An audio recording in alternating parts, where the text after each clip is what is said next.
Yeah, I sound like I'm trying to be smart when I say this, but I'm going to quote Winston Churchill right now.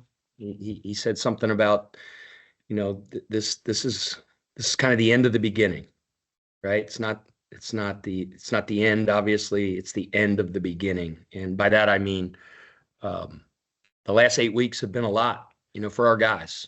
They showed up on June 5th, didn't know anybody from anybody, and worked their tails off every day in the weight room, on the court, off the court, to grow closer together and to start this journey in a positive way. And couldn't be prouder of this group for that. It's been a long 4 months.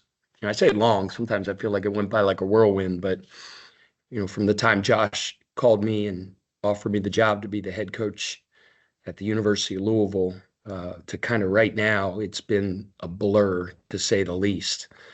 I give my staff a ton of credit for the work that they've done, putting this roster together, recruiting like crazy, leaving their families as we did all this. And, as this first kind of chapter comes to a close, it's important, I think, for our guys to get away from me, probably get away from each other, refresh their minds, refresh their bodies. Obviously, some guys have some academic stuff to finish, but then, to kind of recharge as we get back in a couple weeks for the start of the fall and kind of jump into to the next chapter, full steam ahead. But, I appreciate the administration for allowing us to take this trip.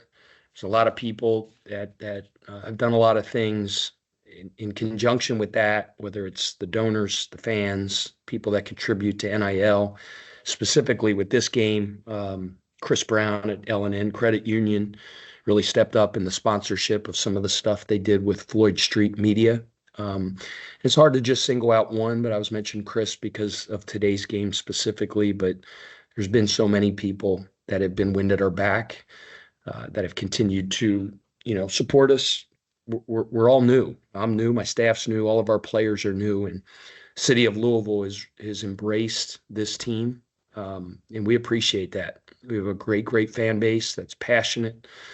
I was talking to a lady last night. She's telling us how excited she was. She loved watching us play. And then all of a sudden she said, man, Coach, do you got enough size inside? So it's, guy over there, lady over there, 100-year-old grandmother, everybody knows their hoop in this town. And that's one of the things that makes it special. I'm excited to be here. I know our guys are excited about representing this great city and university over the next 6 or 7 months. Corey. How you doing, Coach? Corey here. I got a two-part question. For you. How much will we see the tutelage that Skip Prosser gave you in Louisville in your teachings for the student athletes? And two, what's your thoughts on the current passion for the fan base of Carnation?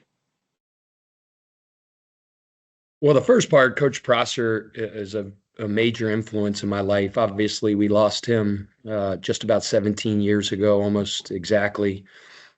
And everything I do every day, so many things I do every day and I say are things that I was taught by him. And I think that's the way that people's legacy live on. Like a guy like Skip Prosser, who was a phenomenal coach and mentor and teacher, is things I teach our guys, like never delay gratitude, which is one of Skip Prosser's favorite quotes.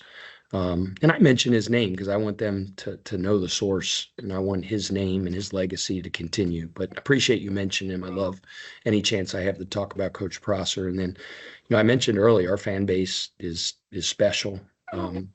There's so many college towns around the country. This is a college city. And that's no disrespect, to the Bats and to the soccer team and to this. I'm from Cincinnati up the road, and that's a pro sports town, right? The Bengals and the Reds have like the biggest spotlight. But, in this town, the biggest, brightest spotlight is on Louisville and Louisville basketball. And that's one of the things that makes this job, this opportunity, Louisville basketball great. It's the greatest fan base in the country. They had 15,000 people at a stinking TBT game. Not stinking TBT, at a TBT game. I always say stinking instead of another word, but Chris Paul's an investor in TBT, and he was there the other night. We were talking about it. He was talking about how crazy the fans are. Not crazy in a good way. How passionate. I shouldn't say crazy. For sure. Passionate the fans are in Louisville. It was one of his first trips to Louisville, and he was wowed by it. So kudos to our unbelievable fans. Hey, Gabby. Pat, Case and Pryor got off to a really hot start in both the games, ended up leading the team in scoring today and then the second on Tuesday. Is that something that you kind of expected out of him? And do you anticipate kind of being an X factor with how fast of a start that he got off on these games? Well, I mean, my expectation is for Kaysen to play like a big-time player because I think he is one, right? So got us off to a great start yesterday. He's a really good summer. He's grown in a lot of ways, and he's going to be a major piece to our team. Brooks. Hey, Pat. You've called a Kadir like a Swiss Army knife. I'm wondering, when you guys play so fast on both ends of the court, just how valuable it is to have a guy like that, and then also, just how much do you see kind of his mentality, I guess kind of like a rub off on other members of the roster. Yeah, you're right. I've mentioned, or I've referred to him as kind of a Swiss Army knife. I know that's kind of a commonly used word for guys that are very versatile because that's what he is. He affects the game in a bunch of ways, and it's hard. I said this maybe yesterday. I can't remember. You can't really say he's this position because he can play so many. I always say you are what you can guard, and he can guard a lot of positions. Whether his kind of mentality rubs off on other guys, yeah, I mean, I think so. But like that's one of the core tenets of the cultural blueprint of our program, and that's relentless effort. Second is competitive excellence. Third is the power of the unit, and relentless effort is the expectation. We're not going to throw parades because we dive for loose balls and crash the glass. That's the expectation. So, you just look at a lot of guys. I mean, I could even mention Kenai Roos, the freshman. I mean, 11 rebounds tonight, pursuing the ball like crazy. I mean, there's so many guys. Javon played like a warrior. I thought Noah bounced back, gave us some great minutes after being hurt. James Scott might be playing, but James Scott begged me to play today. Begged. And I just think that's an example of just warrior toughness mentality that we have, because he fell on his wrist and things like that. So,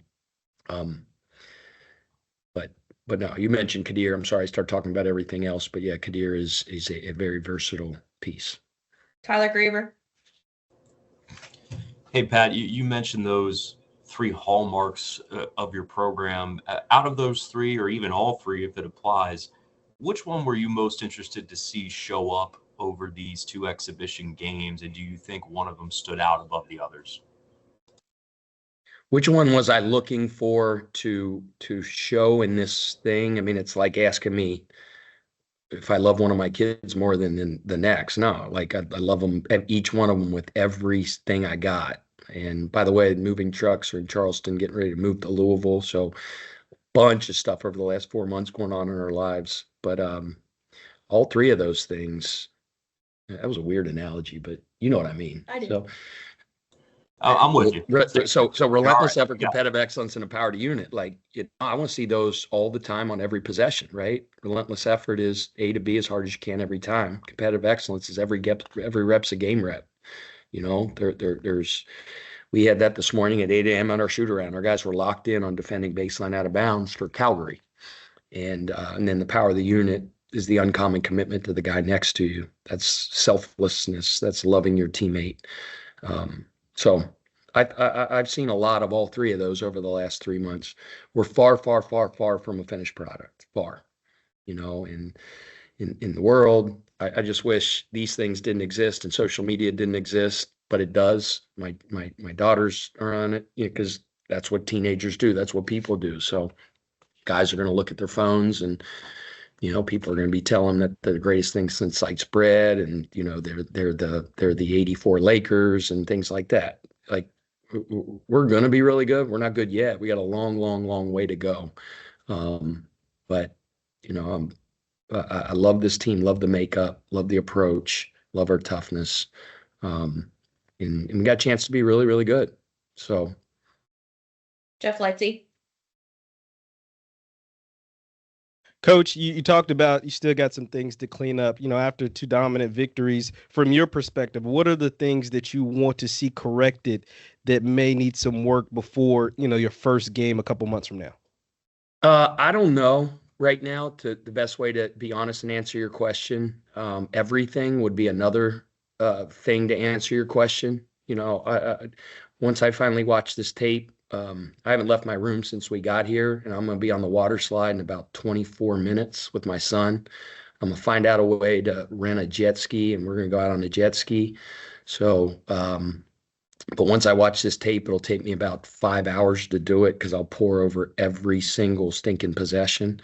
And so the answer is everything. But, until I watch the tape, break some stuff down, we got tape from all summer to watch. So Coach Brahm is a good friend of mine who's the football coach. He's hilarious, man, and he's such a coaching junkie. And I was like, where are you going on vacation this year? Yeah, I'm not a big vacation guy. I go, then what do you do for fun? He goes, I watch tape. I thought that was hilarious. So we're kind of kindred hearts in that. But I do like to go on a vacation, so maybe we're a little bit different in that regard. Kent Spencer.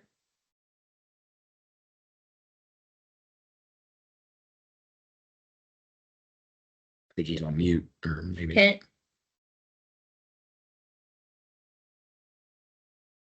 he's trying to talk. He's trying to talk. While Kent figures that out, we'll go to WLKY. Can you hear me? Yep. Can you hear me? This is actually Kent. Coach, for James, take us through how that all came about, when you knew he was going to play, and then when you see him out there hitting the left-handed free throws. James Scott's special. He's 18 years old. He was one of the youngest players in Division I basketball last year, but he's got an old basketball mind. He's an old soul. He's consumed with hoop. He loves basketball like he loves to breathe. And he just drove me nuts the last day or so of like, I'm playing. We talked to the medical people, and he couldn't hurt it any worse. It was just whether he's going to be able to withstand the pain and things like that. And we'll get it more evaluated when we get back, when we get off the island here. But he's special in so many ways. Inquisitive basketball mind, curious basketball mind, loves to watch tape, never leaves the gym, which I try to get him to leave the gym, but he doesn't do it very often. And he was shooting left-handed because he can't really snap his wrist. So he's shooting left-handed free throws at the shoot-around today. And I think he was like 0 for 20. Maybe not, but he didn't make any. And it was a little reminiscent of Bo Kimball, with much, much less significance. Obviously, he was honoring Hank Gathers, his close dear friend at Loyola Marymount in 1988 or whatever it was. So some of you young kids out there, Google it. You'll find out what I'm talking about. But how cool is that? Kid goes out there and bangs 2 left-handed free throws. Just a special kid, and I'm blessed to be his coach. Kent Spencer's going to try again. You got me this time, Pat? Yes, sir. All right. Hey, putting this thing together is a process. And one of the processes is seeing what these guys are like under some lights. You've had a couple games, regardless of competition. What do you feel like you learned about this group in those 2 outings? Great question. I felt when we came here, we got a chance to be really good, but I always believe that. And, but, obviously we're going to play much better teams, as I said earlier, with one of the questions, but I think we got a chance to be good, got a long way to go. And, I think one of the things that was great was we really focused on, we always focus on being process oriented, but we regardless of the score, we really stressed to the guys to to try to be great in our system and just to have kind of a 0-0 mentality at the end of every media timeout. And I thought they did that the other day when we got up a lot. And I thought they did this because that's hard to do. Human nature seeps in. You can just relax. Hey, we're up by a lot. We're going to win anyway. And they didn't do that. I mean, I just thought some of our best defensive possessions, we made some mistakes down the stretch and got some lazy with some wall-ups around the rim and missed scouting report assignments on a shoot first guy. But I just squint my eyes a couple of times. I was like, man, we were flying around like a bunch of dogs, like in a game in the summer when we're up by 40. So that was good to see. Because every time, everything is an opportunity to improve and to get better. And if we would have just wasted those last 8 minutes and, hey, let's just get to the end of this game and let's go out into the beach and have a good time. And, we wouldn't have a chance to get better. But those guys, they're mature. And I think that's one of the strengths of our team. We're going to go 2 more, Tyler, Grieber, and then Brooks. Yeah, Pat, you talked about that selflessness, and we associate that with the assists and the extra passes and such, but you mentioned offensive rebounding is a huge pillar of your program. How much do you think that shined in these 2 games? Yeah, I mean, I'll let you know more after we grade because, the old Don Meyer coaching quote is, it's not what you teach, it's what you emphasize, right? So there's certain things that we really, really, really emphasize. And you can't emphasize everything, and offensive rebounding is one of them. So we'll grade it. And I can't tell you right now. I mean, obviously there was a lot of possessions with unbelievable effort of pursuing the ball, but whether you get it or not, you're still graded on your effort pursuing the ball. And it's just hard to say right now whether we were to our standard or not. Brooks, last one. Yeah, just wanted to get your thoughts on, seeing Noah out there today for a first time in game action. And then, there were some times where he and Kaysen were on the floor together. Did you like, just how they played together, just being the 2 bigs out there? Yeah. I give Katie Kresnick a lot of credit because she doesn't get a lot of it, but she is a major part of our 25 strong culture. And 25 strong signifies that each individual in an organization, nobody's role is more or less important than anybody else, and everybody does their job to the best of their abilities with excellence, right? And she's our sports medicine. She's our sports medicine trainer, and she's awesome. I brought her from Charleston with me because I had to have her, and she's ridiculous with her rapport with players. Awesome. She's great at her craft. She's loyal as the day is long, believes in what we do so much. And over the last 8 weeks, we go hard. There's been a lot of nicks and bangs and things like that. And she does an unbelievable job, Katie Kresnick. And, Noah twisted his ankle really bad right before we left on the trip, had a bunch of swelling. And, we treated this whole thing like a road trip, like our scouts were serious as a train wreck, and I just said, this is mid-season. Let's get him ready. And Noah worked really hard. Katie worked really hard and got him to the point where he could play today. And I thought he did some really good things on both ends of the floor. You mentioned Case and him playing together. I mean, everybody played together, and I think that was one thing that was great to see is the chemistry on the floor beginning to build, guys sharing the ball, playing together, making unselfish basketball plays.